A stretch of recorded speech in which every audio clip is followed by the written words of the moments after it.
Thank you all for coming out. Like I said, really excited to be here. And I really wanted to talk today a little bit about my experiences as a developer at Irrational Games and more recently as an indie developer. And so specifically we're going to be talking about the strengths of the medium along with the weaknesses and how to reach your audience more effectively. So stupidly simple question for starters. What's unique about video games as a storytelling medium? Want to shout it out? Go ahead. There we go. Yep, duh, right? Nothing groundbreaking there. Before we get into the thick of it here, I want to make sure that everyone understands that I don't claim to have everything figured out. I don't have all the answers. I'm just a guy who's worked in games for a little while. And what's worked for me is unique for my particular the types of games that I make. So take all this with a grain of salt. I think it's also one of the other things I like to keep in mind is that anyone who claims to have all the answers, they're usually full of shit. And so today we're going to take a look, we're going to go over a little bit about me, a little bit of my background. We're going to talk about push versus pull mediums. I'm going to rail against cutscenes. We're going to talk about, again, those weaknesses of the medium. And for me, the big three goals are about grabbing attention, holding attention, and resonating.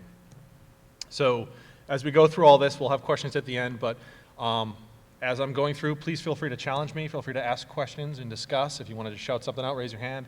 I'm used to people sort of talking over me when I'm presenting. Working at Irrational, it was always in a room filled with brilliant people, and there was always, people challenging on everything, so please feel free to jump up, participate. You're not going to hurt my feelings. So, about me, how did I go from this totally rad dude, that's not actually me, but that's pretty much what I was like in the 80s, to this even more rad dude? That's me and my family as Smash Brothers last year. So I went to film school at Emerson College in Boston, and shortly thereafter I went off to Universal Studios to work at Mosto Lieberman, who eventually went on to do Terminator 3. So I missed my chance to meet Arnold Schwarzenegger, unfortunately, just by a few months. And actually, after a short stint in Hollywood, I decided to move back home, and I really wanted to get into games. And at the time, all of the development seemed to be in Japan. There wasn't a whole lot of development, with the exception of PC games, in America. And so I decided I'm going to give it my shot. This is around the year 2000. So I took up my old college job at Electronics Boutique, and for whatever reason, all of the industry folks in the Boston area came to this one store, including Ken Levine, who I met there. So people from Papyrus and Stainless Steel and Harmonix and Irrational. And so I met Ken and impressed him enough to land a job as QA at Irrational Games. And from there, I shipped a whole mess of titles, worked on a bunch of games that never actually shipped as well, such as development. But a lot that I'm very proud of in my career. Specifically, a couple things. If you've played BioShock, you may be familiar with the levels that I worked most intimately on. There's the Welcome to Rapture level, the Medical Pavilion, and Fort Frolic. I spent quite a good deal of time in these levels. And more recently, I'm working on Perception, which we just kickstarted over the summer. Very excited about it. You play as a blind woman who's exploring a haunted mansion. So you use echolocation to sort of sort through the mysteries of what happened in this historical mansion. So changing gears to the different types of mediums, these are my terrible definitions here, but a push medium is where a creator has full control of the audience, and they're telling you where to look and to some extent what to feel, whereas a pull medium is one where the audience has control, and it's interactive. And so, again, these are my shitty, quick definitions, but so push examples would be film, music, literature, all that, and I think games are obviously the most obvious version of a pull medium. Now, obviously, there are examples of pieces crossing over. Has anyone ever experienced Sleep No More? Nobody, really? Oh, you got to check it out.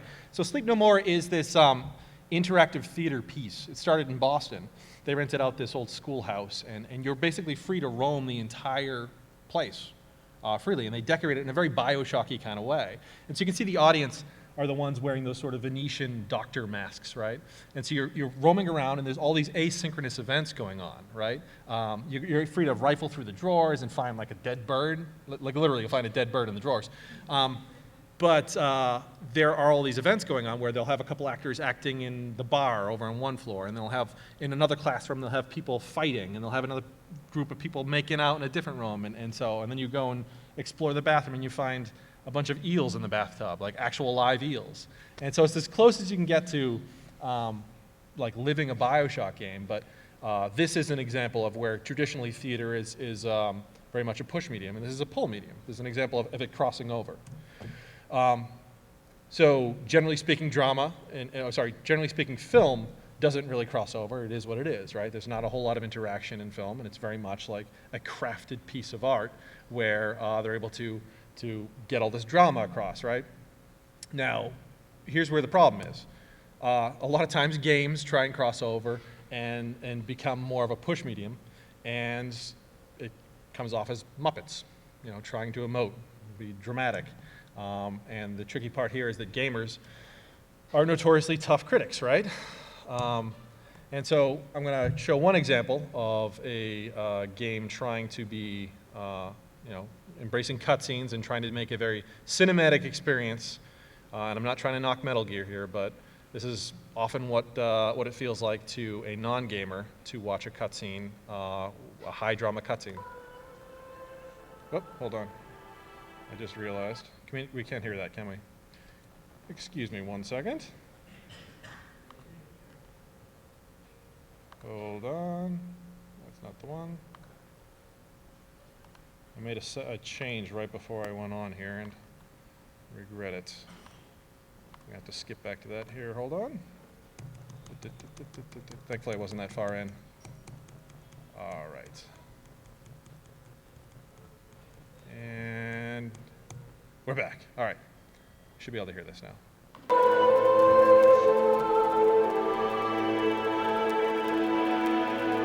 Have you ever loved someone? That's what you came to ask. No, I mean, I was wondering if even soldiers fall in love. What are you trying to say? I want to ask you. Do you think love can bloom even on a battlefield? Yeah, I do. I think at any time, any place, people can fall in love with each other. But if you love someone, you have to be able to protect them. I think so too. I have a favor to ask. Uh-oh. Don't worry, it'll be easy. So, first of all, apologies to Solid Snake. I think I saw him in the audience. Where is he? He's probably hiding, right? I did actually see him, I swear. Muppets, right? This is, to be fair, this is 17 years ago. Yeah, that blows my mind. But, you look back at it, and it looks incredibly crude and goofy. And so you may ask, like, why is that relevant? Why is looking back at a 17-year-old game relevant? Well, the reality is, back when this came out, this was groundbreaking. And this is partly why I got into video games. This is 1998. This is 2 years before I graduated college. And I was like, holy shit, look what games can do. Why am I doing film? I can go and make a game. And I would show it to everyone, all my film students, all my fellow film students, and be like, look what games can be. And they'd be like, that's great. That's awesome. It looks fucking terrible. And so it's tough when you're an enthusiast to be able to step back and to be able to look at it with the lens that everyone else is going to look at, to the non-enthusiasts. And so flash forward to today, let's take a look at what is cutting edge. And again, I'm not disparaging Metal Gear. I love the series, just as I'm not disparaging anything I'm talking about here, but specifically this game, Until Dawn. Anyone play Until Dawn yet? Big fan, really like it. It's not without its faults, but let's just take a look at one little cutscene from that and see what we think.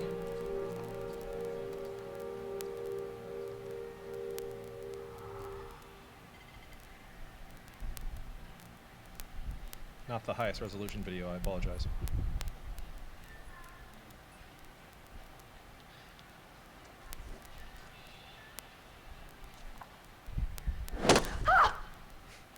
Oh, you did not just do that.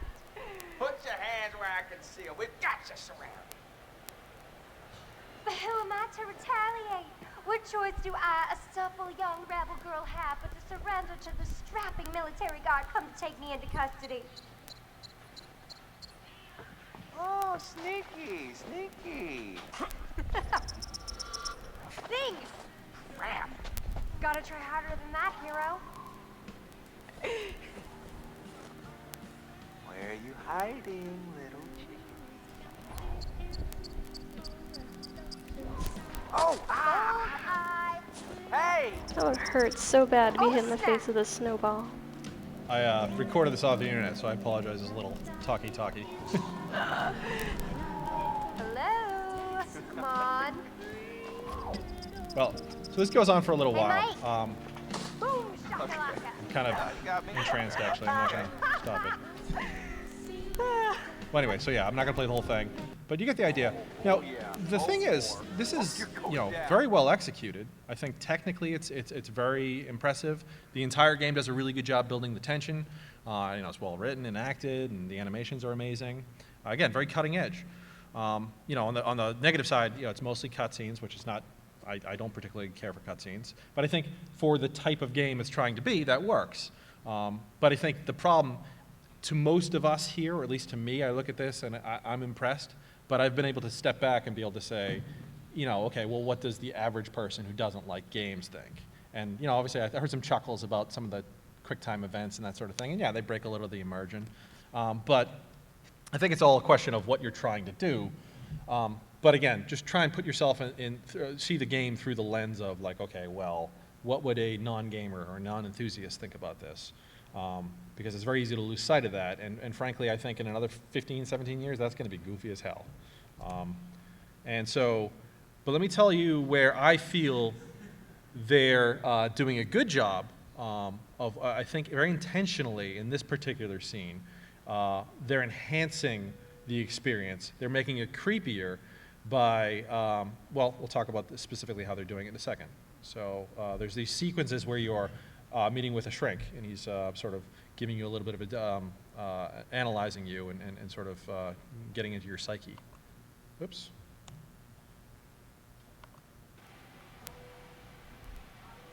You can sort of choose which ones gross you out the most here. Sort of get a. Did I startle you? What an asshole. You're doing very Sorry well. about that. Don't be nervous. That's a good thing to do to a person suffering from anxiety. Try to speed up a bit. The more you rely on your instincts, the more honest your answers will be, and the more enlightening you will find this experience. And so, what's interesting here is that for the rest of the game, they do a pretty good job crossing the uncanny valley, or at least getting close enough that you're not completely grossed out by them. But this particular character, they cast him, and I don't remember the actor, but it's all mocap and all that sort of thing, and they use his likeness. But he's a very unsettling character, and I think he's very exaggerated in particular about his animation, the way he sort of animates, and it's just very gross and unsettling. And so I think in this regard, they knew that they were going to be using really long shots, really almost painfully long shots, and so they cast someone who's going to make that like really unsettling and enhance the experience, rather than being like, if they tried to cast, I don't know, Richard Dreyfuss or something like that, you'd look at it and be like, okay, this feels wrong for the wrong reason. This feels gross for the wrong reasons, right? So they did a really good job, I think, casting this particular guy. And so they embraced the constraints of, this is going to be a long shot, it's going to be really awkward, let's double down on that awkwardness. And Kubrick was exceptional at this. He would, in all of his work, you'll see really, really long shots, and he uses stillness to create that tension and to create the mood and the atmosphere. And he also cast really, really strange-looking people. And I think that, again, that enhances what he's trying to do. Most of his work has this sort of alien feel to it. And I think it's because he went to these principles and sort of made it into a signature look.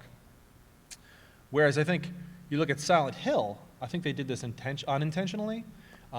Particularly the first three, there's a very plastic nature to the characters, and I think it really enhances the fear of the game. And I think part of that is because of the limitations of the tech, again, the uncanny valley, but I think it's also that it was created by a completely different culture. They tried to capture American culture through Japanese eyes, and it sort of creates this like, well, who talks like that? Like it's very awkward, and I think it enhances some of the horror to some extent. And I think as you watch the series progress and Western developers take over, and they sort of understood how Americans talked. It felt a little bit more natural, and I think it kind of made the game less scary and awkward and stepped it away from what I view as that sort of Kubrick feel. So I view that as a negative, and they should have, I think, looked more closely at what, and I love the entire series, I played them all, but if they'd looked more closely at like there's this weird disconnect and everyone feels like aliens and they're not really connecting with each other or the audience, and I think it really enhances the experience. And so I want to quickly talk about constraints in general and embracing them. And so with Silent Hill, there is a constraint with the overall experience. And so going off on a little divergent here about general design, what's the constraint with Silent Hill? Exactly, right? So they had this technical limitation on the PS1 that they couldn't have these crazy draw distances, and so they embraced this fog, and obviously that helps with the mood, but it's also become their signature thing. You see fog in a game or fog in anything, and it's like Silent Hill, right? So they embrace that constraint, and it's become, again, their signature thing. In BioShock, you're probably not going to be able to get this just by looking, but the overall experience has been called very claustrophobic, and obviously it takes place at the bottom of the sea. Well, that came partly out of a limitation. We couldn't draw these giant environments, and we couldn't do the fog thing because that was Silent Hill's bag, right? We couldn't steal from them. And so the constraints became a strength, where we were able to make the game very claustrophobic feeling. And this one's a little bit more obscure. Can anyone tell me what the constraint here is with the morph ball, or what it was? This one's... So Metroid, they have this morph ball, which is an iconic power. And that was actually born out of the fact that the creators wanted to have a crawl animation, and they didn't have the memory for it. And so they were able they had to create the morph ball, which lets you roll up and overcome the challenge of not having to animate Samus crawling. And so, again, every Metroid game has that power up, and it's I think, one of the most iconic tools in any game. And so if you embrace that weakness, that constraint, you can turn it into a real strength. And similarly, we did this with perception. We're mostly a team coming off of the BioShock series, where anything was possible with the size of the team we had. And so I really wanted to make a horror game, and so looked very long and hard at like how we could take the constraint that we had of a small team, not having the same resources we had, but we had all of the knowledge that we learned from. So how can we get that same sort of feeling and leverage what we'd learned and turn it into something else? Well, okay, we can make the character blind. And so what we did is, this is actually, I'm simplifying here quite a bit, but the notion of using echolocation means that we didn't have to worry about a lot of things, a lot of the challenges and hurdles to production. We don't have to worry about lighting the game. We don't have to worry about a lot of the texturing in the game. We don't have to worry about skyboxes and giant vistas and all this. Like, we really were able to control exactly what we were taking on. And to some extent, we don't have to necessarily fully animate characters the same way, because you're going to perceive the game in the world in a very different way. And so when this idea hit us, we really jumped on it because it was a way to create something that was signature, something that was unique, a unique experience. But then also really leveraging a constraint that we had. So all that aside, I wanted to talk about one of those three goals that I was mentioning before. The first of which is get the player's attention, right? And so we're talking about narrative. It's particularly tricky in games unless you want to lock people in place and start a cutscene. And so the first rule that we always followed in BioShock is that if there's something we want the player to see, we would put them what we call T-junctions, which is to say, if you're walking down a hall, a lot of games frequently put the objects of interest to the sides or up in the sky or someplace else. What you want to do is you want to create a long hall, or it doesn't have to be a long hall, but create a hallway, and the object of interest is directly in front of you at the end of it. So you're forced to look at it, unless you want to be an idiot and stare at the ground while you're walking forward. I don't know why you do that, but this is the greatest way to ensure that people see stuff. It may seem pretty obvious, but again, I think it's surprising to me if you look at a lot of games, how few do this. And so again, generally speaking, almost every single key item you see in the game is always presented in this fashion. There's some modifications to this, of course. But again, that's one technique for getting attention. Obviously here, the other piece is lighting. Now, I think that you know, the BioShock series and pretty much every game I've ever worked on has been taking a very theatrical approach to lighting. And I think a lot of designers and developers are reluctant to embrace artifice. If you look at this particular scene, it's pretty ridiculous. You have all these lights around, right? But the one source light that's creating the shadow is this ridiculous blue light that's coming from a small sign. And if you stop to look at it, you're like, what the hell? That doesn't make any sense. And it may break your immersion. But the bottom line is the payoff is enough. Generally speaking, as long as you take some effort to create believability here, people won't call you on it. So here's one example where we practically got meta with our lighting in this particular scene. This is a sequence that I worked on for the Little Sister intro. Careful now. Would you kindly lower that weapon for a minute? You think that's a child down there? Don't be fooled. She's a little sister now. Somebody went and turned a sweet baby girl into a monster. Whatever you thought about right and wrong on the surface, well, that don't count for much down in Rapture. Those little sisters, they carry Adam, the genetic material that keeps the wheels of Rapture turning. Everybody wants it, everybody needs it. Now, there's a lot that we were doing there to make that work, but you know, again, I think this is totally artificial. Like, there's a million things that are wrong with this, but it's enough justification to buy into it and make it interesting, and obviously, most importantly, draw your attention. I think obviously, you know, the theatrical nature here was a real strength of the game.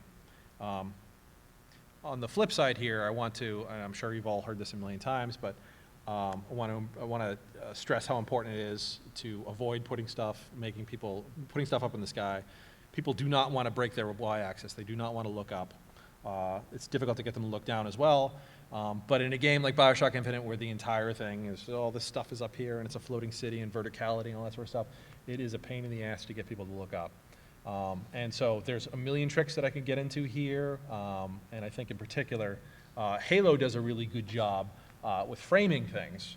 And so let's take a look at one example here. I apologize, the video is not the best, but you can get a sense where they're using a high contrast here. They're using a lot of contrast in the lighting, contrast in the approach, where you're starting off in a very tight corridor and then it opens up to a big open space. And so they do a lot to draw your eye and guide you here.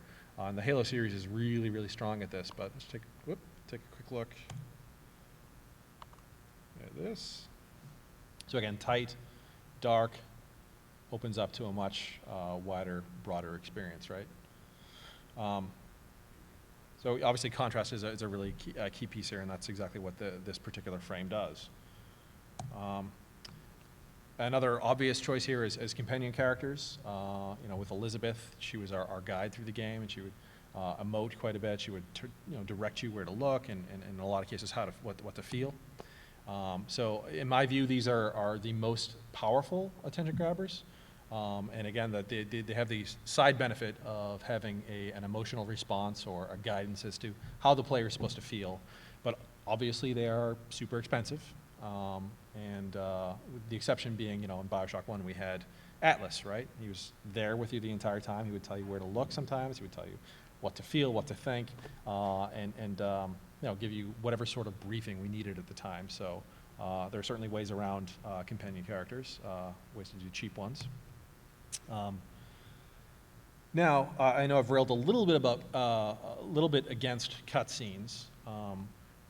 I think they obviously do have quite a bit of value in some cases. I think some of the rules that we had in BioShock were that we wanted to make sure that they were absolutely critical, and they had to be there, and there was no other method that would be better suited to sell what we were trying to sell. We would also try and justify when we take control away from the player. In this case, obviously, I'm going to spoil things here, 10 years later or whatever. The would you kindly thing was a great tool that we embraced, obviously. But in some cases, you'll see later on, like where, okay, if you get knocked out and get back up, we can start a cutscene that way because that's justified. You don't have full control of your body. I think it's just incredibly lazy to just take control of the player just to, if you're not justifying the reason and if it's not critically, and absolutely necessary, then that's when you start to have problems. Additionally, there's the obvious things of making it so that some cutscenes, like the kinetoscopes that we had in BioShock Infinite, they're a little more acceptable if they're opt-in. And then obviously the bits about having them skippable so that they're opt-out. So let's take a look at one cutscene. And again, I said before that I'm not here to knock anything else. Love all the games that I'm talking about here. I didn't work on BioShock 2, which we're going to look at right now. I was actually a huge fan of this game because I got to play a BioShock game with fresh eyes. So that was a really cool experience for me. But there was one thing that irked me about the game was that they had quite a few cutscenes that weren't justified and grounded and all that sort of thing. And so here's one. This is really unresponsive right now, but.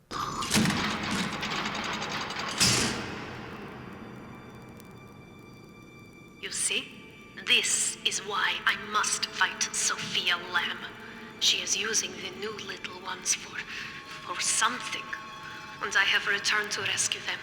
If I do not, more children will die for my sins. And the Rapture nightmare will repeat forever. Now, we must talk. Citizens of Rapture, this is Subject Delta. Behind that mask hides an enemy of the people, without soul or sympathy. It is a beast apart, and as family, we must tear out its jaw and drive it back into the sea. Lamb will take this place apart to fight you. Please hold back the splicers until we escape. So again, a very well put together cutscene. I know they had to put in an entirely new animation streaming system to make this work due to the constraints of the original game. It's really well animated, well acted. It's really, really well put together. But the problem is that, was there a better way to put get to exposit that information? And let's take a look at BioShock 1. So you're locked in place because you were Welcome knocked back, out. child. Welcome to the city where you were born. You are angry at Fontaine, yes?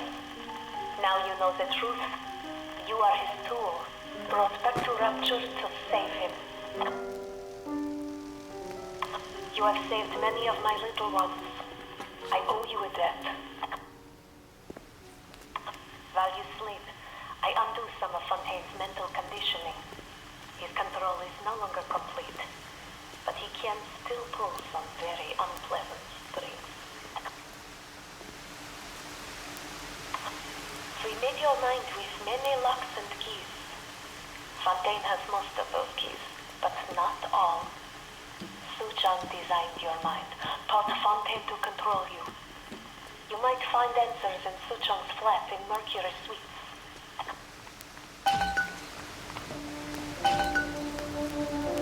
There he is! The one who will save us all. I like him. And so, again, roughly the same type of content they're expositing. And in fact, I think they're even reusing some of the animations for the little sisters there. But one of them is a push and one of them is a pull. And so, you can argue until your face turns blue about which is better. But for me and for a game like this, and I think in games in general, if it's participatory, if it's a pull, that's more interesting. We're playing to our strengths, right? The player can soak in as much of the environment as they want. And I think it makes it more interesting and more rich. I don't know if anyone noticed when you're coming up the stairs there, that's another example. It wasn't actually a T junction, that was actually a J junction, which is very similar. You're coming up the stairs, you're faced with the vignette, and you had to turn around and go the opposite way. And so, again, there's pretty much guaranteeing that people are going to see your content. But again, with regards to cutscenes, I think it all comes back to respect. And I think the questions that we would always ask are about, does the player need to know this? Is this the best way to exposit this information? Are there extraneous proper nouns? That one's a killer. And then what does each element in the cutscene, what does that actually say? What are you trying to say with it? And I think that that really helps make things more concise and more clear. Because if somebody asks you like, oh, why is this little sister here in this scene? And you can't answer it, if there's not a clear reason, cut it. Now, moving on to BioShock Infinite, this is a hugely complex game. This is a timeline from the world, some of the backstory, some of the front story. It's probably a good thing that you can't actually read that because, yeah, but anyway, so it's an incredibly deep and complex world, but it's also really rich. Now, what's important is that, we didn't lock you in and throw all this information at you and say like, oh, Booker DeWitt was born at this time and then he was raised this way, and like, we tried to find the most relevant and interesting ways to exposit all this information. And if it wasn't critical, well, players could either find it in a different avenue of exposition. And so, for example, I remember specifically, it's pretty late in development, and having a conversation with Ken about like what people aren't getting. This is when I'm running the UX department, so I'm running usability tests. And it's a complex game, and so there's a lot that people weren't understanding, and so we compiled a list of things that people weren't understanding, and based on that list, we had a meeting to say like, well, how can we make sure that people understand this? The people who want to have clarity as to how Lutece created the floating city, how can we get that across? And well, we had conversations that would happen on the streets. People like the sort of word on the street between different characters who were sort of tertiary and unimportant. But we also wanted to supplement that, and so I said, hey, well, we could do old style films. We create little kinetoscopes. And he was like, oh, yeah, that's really cool. Good luck with that. He basically said, not it. And so I worked with a few colleagues, including Joe Fielder, a writer, and Jim Bonney, a music director.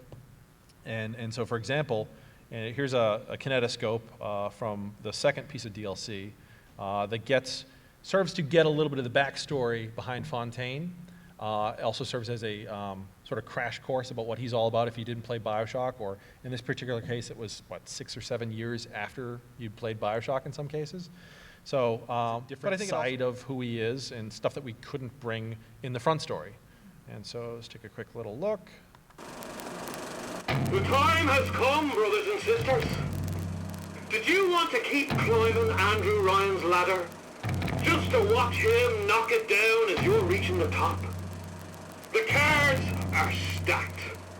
That's a bunch of fine words, if there ain't deeds to back them up. Rapture was supposed to be different. But the only thing that separates it from the slums of New York or Glasgow or about 1 million gallons of salt water. Ryan sent a clear message when he had Frank Fontaine put down. It's time all you learned your place. I tell you what, Ryan. Message received. Loud and clear. And here's what the people of Rapture have to say to you. If you won't give us what we want, we're more than happy to come and take it. I apologize, that's a little difficult to hear, but the takeaway here should be that these were created with very, very few custom assets. It's all reuse of stuff that you'd find in the world. And they're, I think, a really interesting way to pull from the player, to get the player to pull from the world. Because again, they're optional cutscenes. They can be skippable at any time. They're a way to enrich the world, but again, they're completely optional. And I think the game is better for it. But again, if you're ever in doubt, you got to remember the most basic rule of game design, which is that people don't miss anything you got. So moving on to holding players' attention, once you've caught their eye, I think it's important, obviously, to find ways to keep them interested. And so the most important question I view with this sort of storytelling, with this sort of environmental storytelling and mise-en-scène, is asking that question of what happened here. Second, players are asking that question, you have them, right? Well, you've caught their eye, and you've gotten them to ask what happened here. And so in order to get people to ask that, there are two things that you want to come back to. It's like, well, okay, you're going to build up some trust. If you caught their eye and they're willing to participate and say, like, okay, what really happened here? It's important for the designers and the artists and everyone involved to be able to say, you know, hey, is this really worth knowing? Is this even worth creating this vignette? Is it worth getting their attention? And then by extension, you know, what makes it worth knowing?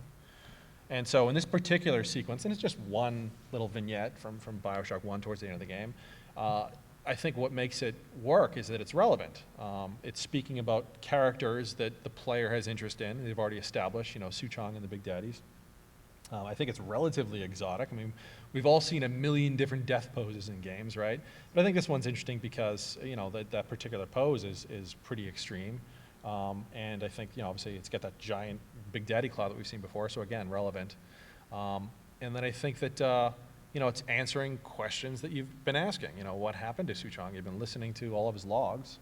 You know, you're familiar with the Big Daddies, like, well, you know, how did they get their powers? How did they come to be? And so this speaks to a lot of that stuff.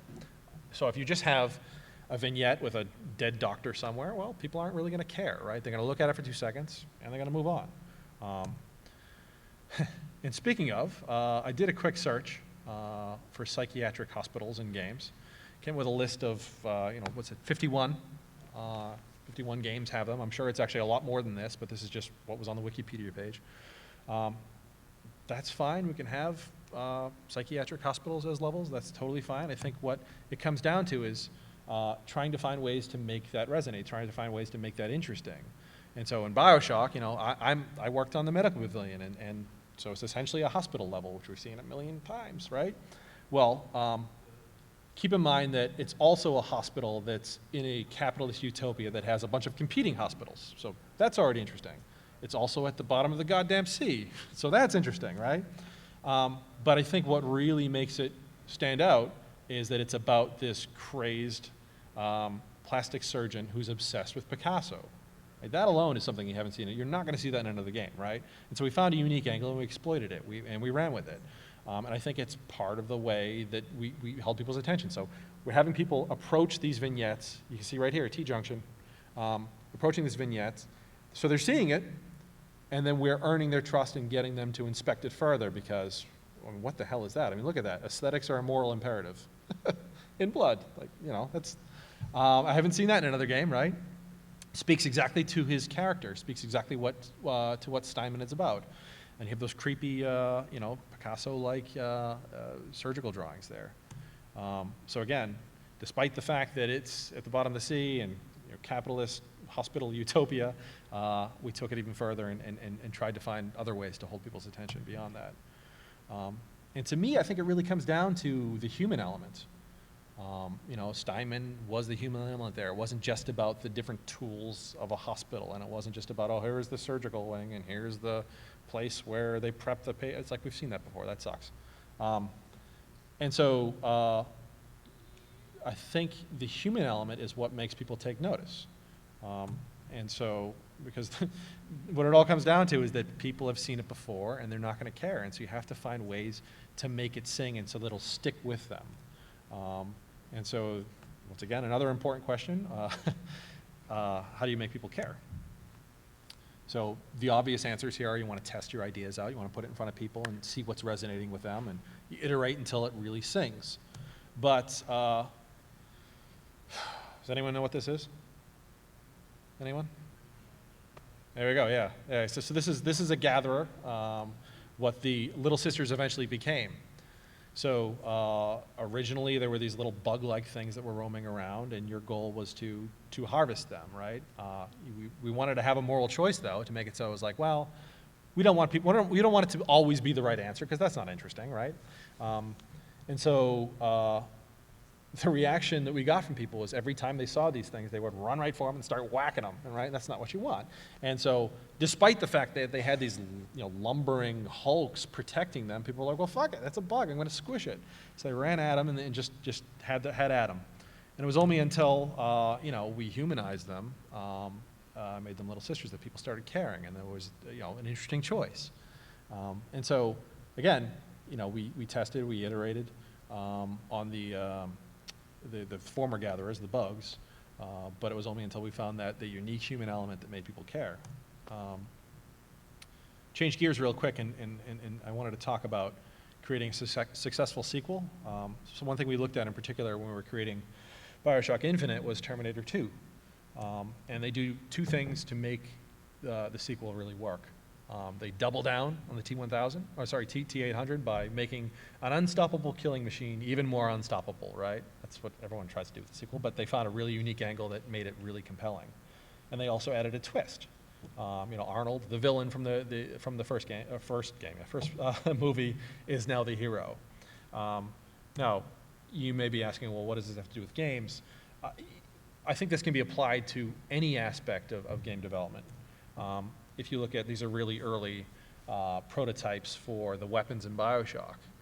They were meant to be completely customizable. You can add on all these little stocks and barrels and make them into super weapons and all that sort of thing. But I've seen this a million times, and frankly, it's boring as hell. And again, nobody gives a fuck. So to make it resonate, we brought the human element. And so you can look, if you look at this particular weapon, obviously it's got that Art Deco feel, which says that it's decorative, which begs the question of why would someone try to make this decorative? Well, that's interesting. That already brings a layer of interest. But then on top of that, you can look at and you can see it's actually made out of an asparagus can, which is really weird, but it begs the questions about okay, well, going back to that question of what happened here. Some dude probably made this in, his, I don't know, basement of his, I don't know, who the hell knows. But again, it gets you thinking about what happened, and that makes it more interesting, that human element. And so once you have those elements, it's important to sell it. I'm sure nobody here knows what movie this is. Anyone? Glengarry? All right, good man, nice. So you always want to be selling it. And so when you know what your game is about, you have to embrace it. And so BioShock was about the world, right? About selling this utopia at the bottom of the sea. Call of Duty is about spectacle. So for them, it's not about making the player slow down and look at T-junctions and observe the vignettes and soak it all in. It's about moving forward, spectacle, and that's great. That works for them. I love Call of Duty. Who doesn't? Whereas, BioShock Infinite was about the world, but also Elizabeth. So we put all the focus onto, not all, but quite a bit of focus onto Elizabeth and making her work. And I mentioned Until Dawn before. The game's all about the interactions and the relationships and the characters, and it makes you want to replay the game and sort of see what would happen if you had interacted with a character differently. And so, again, a huge win. They knew exactly what they were, and they embraced it, and they sold it. Now, in order for that to work, though, it's important to remember that context matters above all else. So we originally started BioShock 1 off, basically right here.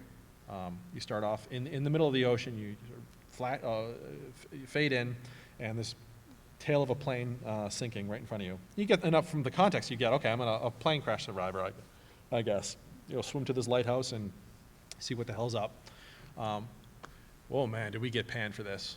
In focus tests, people called it a cheap man's Half-Life. They beat it to, it was one of the most painful times of my career, watching that first focus group, giving it 3 out of 10s and just shitting all over it.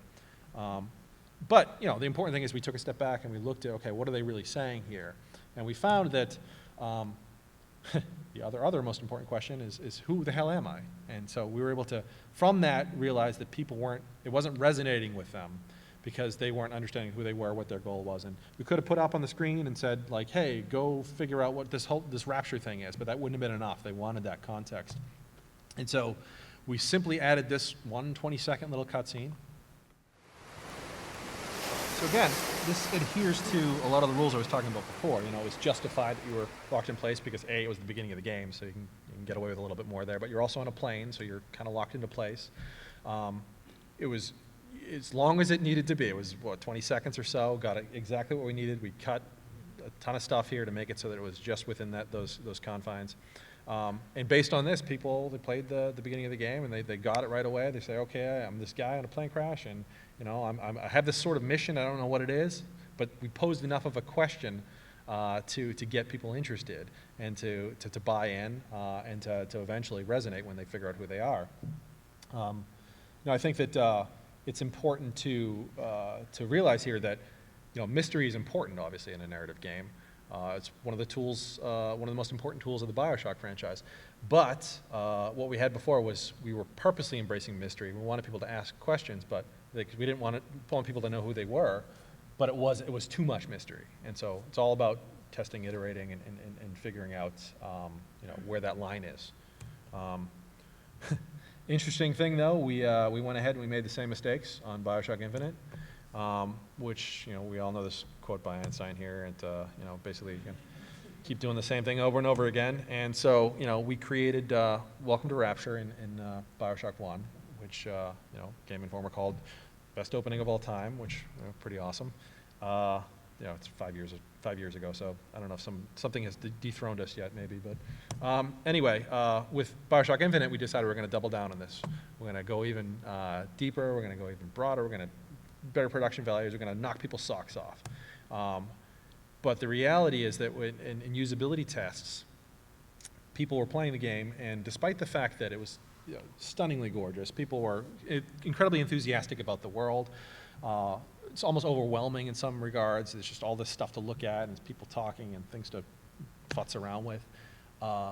There was still that disconnect.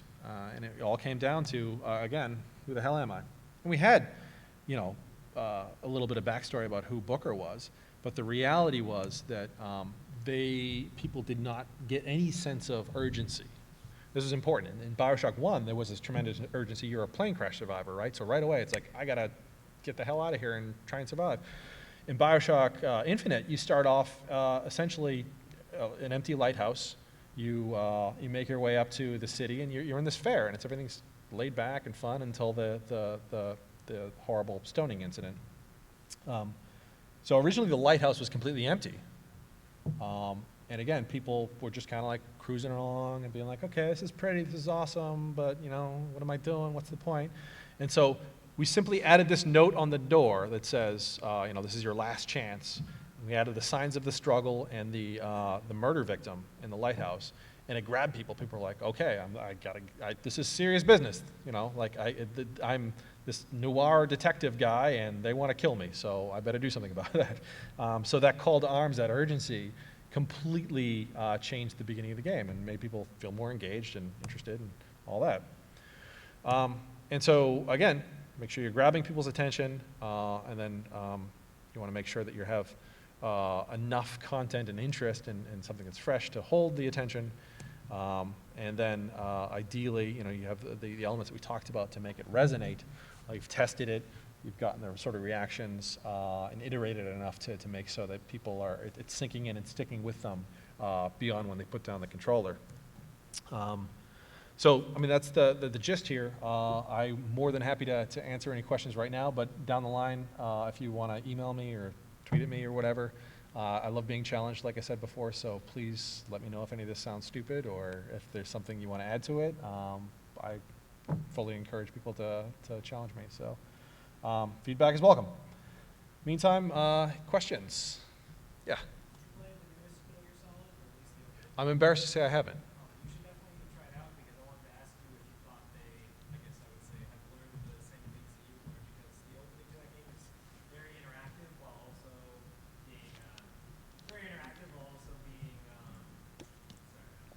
It's very interactive while also being you're captivated. You can't affect the scene. You can interact with it, and it's very you feel very helpless. But right. Simultaneously, you feel like I'm gonna be able to have an effect. I'm gonna be able to have an effect, and it slowly does get there. But yeah. There's tension-grabbing moments. There's tension. It's a hospital, right? Something like that. Yeah. So but I don't know. I would wonder what you felt about it. So I'm dying to play it. I've just been under crunch from reception. play the intro at least because No, totally. Okay.